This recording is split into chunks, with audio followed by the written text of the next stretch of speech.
నమస్కారం శ్రీధర్ సార్. నమస్తే అండి. గవర్నమెంట్ జాబ్‌కి జనరల్‌గా ఎన్ని అటెంప్ట్స్ చేయాల్సినటువంటి అవసరం ఉంటుందంటారు? అంటే ఎన్ని సార్లు ట్రై చేస్తే బావుంటుంది? దానికేమన్నా లిమిట్ అట్లా ఏమైనా ఉంటుందా? ఎలా ప్రాసెస్ అసలు?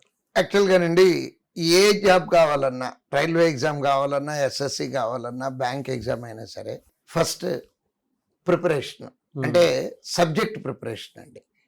దాంట్లో ఎన్ని సబ్జెక్టులు ఉన్నాయి, ఆ సబ్జెక్టుల్లో ఏమేమి చాప్టర్లు ఉన్నాయి, ఇవన్నీ తెలుసుకొని ఆ సబ్జెక్ట్ మొత్తం ప్రిపేర్ అవటానికి బ్యాంక్ ఎగ్జామ్స్ అయితే ఒక 4 months పడుతుందండి.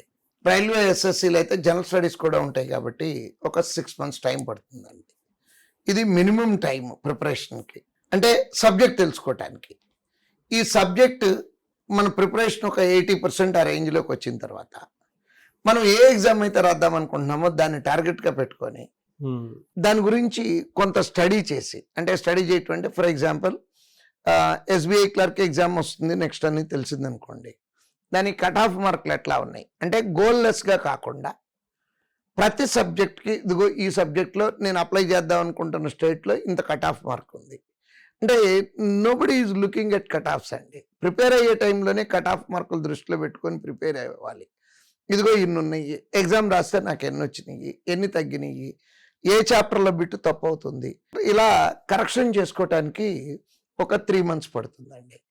కరెక్ట్గా 7 to 9 months స్పాన్లో ఉద్యోగం కొట్టేసుకొని వెళ్ళిపోయేవాళ్ళు మన దగ్గర ఎవ్రీ ఇయర్ వస్తున్నటువంటి 4,000 జాబ్స్లో 15% ఉంటున్నారండి. 15% అంటే రౌండ్ అబౌట్ 600 to 700 ఉంటున్నారండి. నేను ఈ సంవత్సరం మీ ద్వారా స్టాటిస్టిక్స్ కూడా మొత్తం రిలీజ్ చేద్దాం అనుకుంటున్నా. అంటే ఒక్క సంవత్సరంలో ఉద్యోగం నాకు వచ్చిన 4,000 ఉద్యోగాల్లో నుంచి ఒక సంవత్సరంలో ఎంతమందికి ఉద్యోగాలు వచ్చినాయి, 2 సంవత్సరాలకి ఎంతమంది వచ్చినాయి, 3 years ప్రిపేర్ అయినడికి ఎంత వచ్చినాయి, స్టాటిస్టిక్స్తో సహా చూపించాలనుకుంటున్నానండి. కారణం ఏంటంటే పిల్లలు పిచ్చి గీతలు గీసుకుంటున్నారండి బ్రెయిన్లో. కాంపిటేటివ్ ఎగ్జామ్ అంటే 2-3 ఏళ్ళు చదువుకోవాలంట, అవసరం లేదండి. మీరు యాక్చువల్గా మొన్న వచ్చిన IBPS PO చూస్తే చిన్న పిల్లలండి, 21 సంవత్సరాలు బీటెక్ 25 పాస్ అవుట్స్ అండి. అంటే 25 మేలో పాస్ అవుట్ అయ్యి బయటకు వచ్చిన పిల్లలు 40-50 members ఉన్నారండి IBPS PO. ఒక్కసారి ఫీల్ అయితే ప్రతి పిల్లోడు ఏం ఫీల్ అవ్వాలి, 21 సంవత్సరాల ఏజ్లో ₹1,00,000 జీతం, రౌండ్ అబౌట్ lakh, కొంచెం తక్కువ వస్తుంది. అంటే మరి lakh అని ఎందుకు అంటున్నారండి అంటారేమో. 5 అంకెల నెంబర్ కన్నా 6 అంకెల నెంబర్ ఇంట్రెస్టింగ్గా ఉంటుందండి. 99,999 కన్నా 1,00,000 అనేది అట్రాక్టివ్గా కనపడుతుందండి. ఒక్కసారి ఇమాజిన్ చేయండి, ప్రతి నెల లాస్ట్ వర్కింగ్ డే నాడు మీకు మెసేజ్ వచ్చి ఆ మెసేజ్లో ₹1,00,000 21 సంవత్సరాల ఏజ్లో, అది ఫీల్ అయితే ఆ సీరియస్నెస్ వచ్చి పిల్లలు చదువుకుంటారండి. దీనికి నిజంగా చెప్పాలంటే 3 ఏళ్ళు 4 ఏళ్ళు 5 ఏళ్ళు అవసరం లేదు. 3 ఏళ్ళు 4 ఏళ్ళు 5 ఏళ్ళు ప్రిపేర్ అవుతున్నారంటే మీనింగ్ ఏంటంటే ప్రాపర్ గైడెన్స్ అన్నా ఉండకపోవాలి, గైడెన్స్ ఉన్నా దాన్ని ఉపయోగించుకోకుండా అన్నా ఉండాలి. అంతే తప్పించి ఇప్పుడు అందరికీ సంవత్సరంలో రావట్లేదండి, కానీ రెండో సంవత్సరం వచ్చేటప్పటికి 40% సక్సెస్ రేట్, వచ్చిన ఉద్యోగాల్లో 40% ఉంటున్నారండి రెండో సంవత్సరం. అంటే అక్కడ జరిగింది ఏంటంటే కరెక్ట్గా చెప్పాలంటే ఆ డిగ్రీ అయిపోయి బయటకు వచ్చినప్పుడు పిల్లతనం ఉంటుందండి. దాన్ని స్టైల్గా చెప్పుకోవాలంటే చైల్డిష్ మెంటాలిటీ అంటాము. కొంచెం నాటు భాషలో అంటే నేను మాట్లాడే భాషలో చెప్పాలంటే పిల్లతనం అంటామండి. ఆ పిల్లతనం పోవటానికి కొంచెం టైం బట్టి పట్టినోడు 2వ సంవత్సరం దాకా ఉంటాడండి. అలా కాకుండా కొంచెం మెచ్యూరిటీతో కనుక వచ్చి ఉంటే ఫస్ట్ ఇయర్లో వెళ్ళిపోతారండి. సంవత్సరం ఎక్కువ అండి, 1 year ఎక్కువ అండి.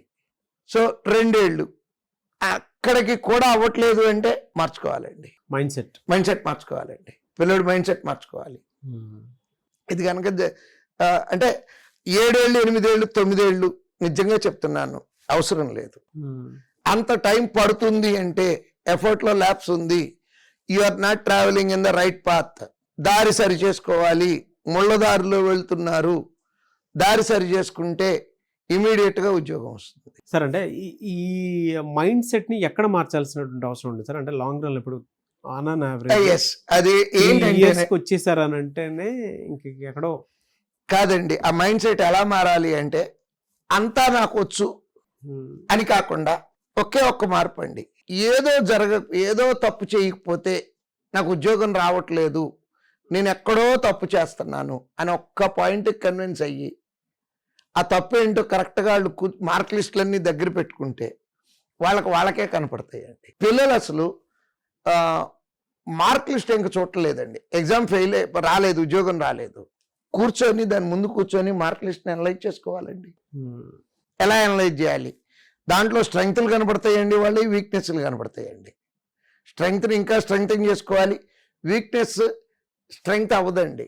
వీక్నెస్ని కొంచెం పెంచుకోవచ్చు. కానీ ఇప్పుడు 35 మార్కులకి 30 మార్కులు వచ్చే దాంట్లో ఇంకో 2 మార్కులు పెంచుకోవచ్చు అండి. 5 మార్కులు వచ్చి కట్ ఆఫ్ కవరకే వస్తున్నట్లో నాకు 35 రావాలంటే తపస్సు చేయాల్సి వస్తుందండి. ఈ ఎగ్జామ్కి తపస్సులు ఏం అవసరం లేదండి, ఎక్కడొచ్చినా ఓకే. సెక్షన్ క్లియర్ అయిపోయిన తర్వాత టోటల్ ఏ సెక్షన్లో ఎక్కువ వచ్చినా కూడా సరిపోతుందండి. సో ఫస్ట్ జరగాల్సింది మళ్ళీ చెప్తున్నాను, ఆ మైండ్ కరెక్షన్కి యాక్సెప్టెన్స్. అంటే ఇదిగో నేను ఇక్కడ తప్పు చేయటం వలన నాకు ఉద్యోగం రావట్లేదని ముందు మన మనసుకి మనం చెప్పుకొని కన్విన్స్ అయితే కనుక డెఫినెట్గా 1 సంవత్సరంలో మళ్ళీ ఉద్యోగం తెచ్చుకోవచ్చు అండి వాళ్ళు. Thank you sir, thank you so much అండి. Thank you. చూసారు కదండి వీడియో. ఈ వీడియోపై మీ అభిప్రాయం కమెంట్ బాక్స్లో పోస్ట్ చేయండి. ముఖ్యంగా మీరు కనుక శ్రీధర్ సార్ దగ్గర నుంచి మీకుండేటువంటి డౌట్స్ ఏవైతే ఉన్నాయో వాటిని అన్నింటినీ వీడియో రూపంలో కనుక మీరు చూడాలి అనుకున్నటువంటి వాళ్ళు, అంటే ఈ సిరీస్లో భాగంగానే చూడాలి అనుకున్నటువంటి వాళ్ళు కింద కామెంట్ బాక్స్లో మీ ఒపీనియన్ ఏదున్నా సరే షేర్ చేయండి. దానివల్ల ఏంటంటే మీకుండేటువంటి డౌట్స్, అంటే ప్రతి స్టూడెంట్కి ఉంటుంది, కాంపిటేటివ్ ప్రిపేర్ అయిన ప్రతి స్టూడెంట్కి ఆ ఆలోచన అనేది ఖచ్చితంగా ఉంటుంది. దాన్ని ఎలా ఓవర్కమ్ చేయాలనేది వీడియో రూపంలో, సొల్యూషన్స్ రూపంలో మీరు చూడడానికి అవకాశం ఉంటుంది. కాబట్టి ఎవరున్నా సరే కింద కామెంట్ బాక్స్లో మాత్రం పోస్ట్ చేయండి. అండ్ శ్రీధర్ సీసీలో కనుక జాయిన్ అవ్వాలి అనుకుంటే మాత్రం స్క్రీన్ మీద మీకు కాంటాక్ట్ నెంబర్ కనిపిస్తుంది కదా, దానికి మీరు కాల్ ఆర్ మెసేజ్ వాట్సాప్ చేసినా సరే వెంటనే ఎన్రోల్ చేసుకోండి. ఈవెన్ పేరెంట్స్ అయినా సరే ఒక్కసారి మీరు విజిట్ చేయండి శ్రీధర్ సీసీ. ఇక్కడ టీచింగ్ కానీ, ఫ్యాకల్టీ కానీ అండ్ టెక్నికల్గా చూసుకున్నా కూడా చాలామంది రెగ్యులర్గా మాక్ టెస్ట్లు అవి కండక్ట్ చేస్తూ ఉంటారు కదా, అవి రాస్తూ ఉంటారు. ఆ ప్యాటర్న్ కూడా ఏ విధంగా ఉందో చూసి దాన్ని బట్టి మీరు జాయిన్ అవ్వచ్చు. అంటే ఎక్కడా లేని విధంగా మన ఇండియాలోనే 2 తెలుగు రాష్ట్రాల్లోనే ఒక శ్రీధర్ సీసీలోనే ఉండేటువంటి ఫెసిలిటీస్ ప్రతి స్టూడెంట్కి గవర్నమెంట్ జాబ్ క్రాక్ చేయడానికి అవకాశం ఉండేలాగా ఉంది. ఎవరైనా సరే ఎన్రోల్ చేసుకోవాలనుకుంటే మాత్రం స్క్రీన్ మీద కనిపిస్తున్న నెంబర్ సంప్రదించండి. ఈ వీడియో లైక్ చేయండి, షేర్ మాత్రం తప్పకుండా చేయండి. ఇలాంటి మరిన్ని వీడియోస్ కోసం మా ఛానల్ ఫాలో అవ్వండి. Thank you.